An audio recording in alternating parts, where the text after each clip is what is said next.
ये सीरीज का एपिसोड 22 है। चलो तो स्टार्ट करते हैं। एपिसोड की स्टार्टिंग में हम देखते हैं कि जियान अपने डैड के घर पर टेरिस पर सोते हुए आसमान को देख रही होती है। जीक्यू ने उससे कहा होता है कि वो भी वहां पर आने वाला है, और जैसे ही किसी के आने की आवाज आती है तो जियान को लगता है कि जीक्यू आ गया, लेकिन असल में वो लिन होता है। जियान अपनी बातों में लगी होती है और उसे जैसे ही पता चलता है कि लिन वहां पर आया है तो वो उसे वहां पर देखकर शॉक हो जाती है। लिन को भी पता चलने लग गया था कि जियान उससे छुपने लगी है। फिर लिन जियान से ये भी कहता है कि वो पहले से ही जीव को ही सबसे फर्स्ट प्रायोरिटी देती है, और जो कुछ भी उसके साथ होता है सबसे पहले वो जीव के साथ ही शेयर करती है। जियान कहती है कि ऐसा नहीं है, उसके लिए दोनों सेम ही है। जीक्यू जियान के डैड से अकेले में बैठकर बातें करता है। वो जियान से कन्फेस करने से पहले वो जियान के डैड को सब कुछ बता देता है कि उसके अंदर जियान के लिए फीलिंग्स है और वो उससे शादी करना चाहता है। जियान के डैड उसकी सारी बातें सुनकर सरप्राइज रह जाते हैं और सोचने के लिए उससे थोड़ा टाइम मांगते हैं। फिर उसके डैड उससे एक प्रॉमिस करने के लिए कहते हैं कि अगर जियान ने उसे रिजेक्ट कर दिया तो वो उस सिचुएशन को समझेगा, जियान को पहले की तरह अपने सिस्टर की तरह ट्रीट करेगा। डैड की ये बात सुनकर जीव भी एग्री हो जाता है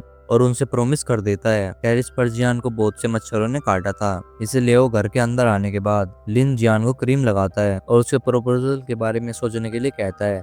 और लिन चाहता है कि उन दोनों के रिश्ते के बारे में सभी को पता चल जाए, लेकिन जियान ऐसा बिल्कुल भी नहीं चाहती थी क्योंकि उन दोनों के बीच ऐसा कोई रिश्ता था ही नहीं।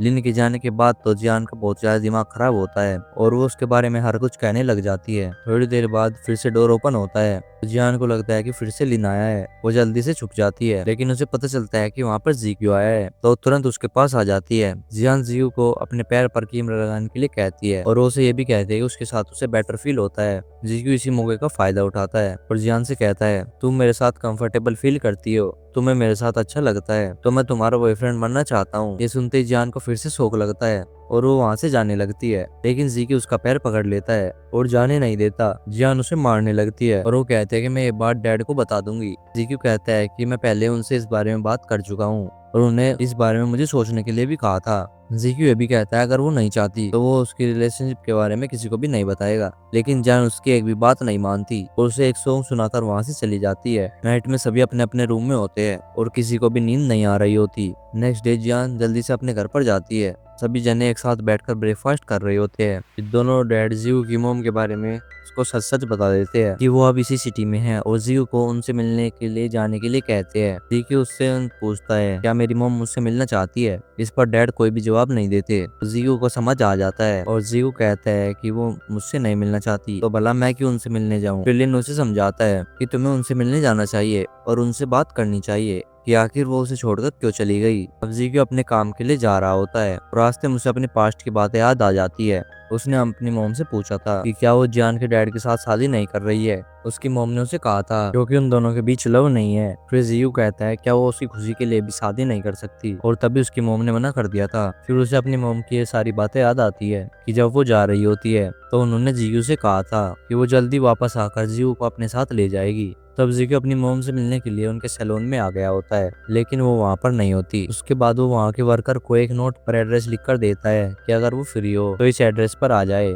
इधर जान अपने स्टूडियो में ढेर सारी बुक्स लाई होती है कि वो कैसे अपने भाइयों की लव फीलिंग्स के बारे में समझे। उसके पढ़ने से पहले उसके कलीग वहाँ पर आ जाते हैं, जिससे कि उसको बुक्स छिपानी पड़ती है, लेकिन एक बुक बाहर ही रह जाती है और उसकी कलीग ये सब देख लेती है। वो जियान को समझाने की कोशिश करती है कि उसे ये सब बुक पढ़ने की जरूरत नहीं है, बस एक बार मौका देना चाहिए। तो जीक्यू अपने कैफे पर आ चुका था, लेकिन उसका काम में बिल्कुल भी मन नहीं होता और वो बहुत ही ज्यादा परेशान होता है। आगे लिन जियान के स्टूडियो में उसे अपने साथ लंच पर चलने के लिए लेने आया होता है। जियान को डर था कहीं उसके कलीग्स लिन को उन बुक्स के बारे में बताना दे, इसलिए वो जल्दी से लिन को लेकर वहां से चली जाती है। जाते टाइम जियान उसे कहती है कि तुम दोनों ही मुझे परेशान कर रहे हो। लिन पूछता है कौन दोनों। फिर उसे समझ आ जाता है और फिर वो जियान से कहता है कि मुझे और जीव को दोनों को तुम अलग ट्रीट करना, जीक्यू सिर्फ तुम्हारा ब्रदर ही है। लिन जियान को अपना हाथ पकड़कर चलने के लिए कहता है। जियान को बहुत ही ज्यादा अजीब लगता है और फिर वो बच्चों की तरह हाथ पकड़कर चलती है। फिर वहाँ पर वो लिन का फोन देख रही होती है। उसमें बहुत से लोगों को मैसेजेस होते हैं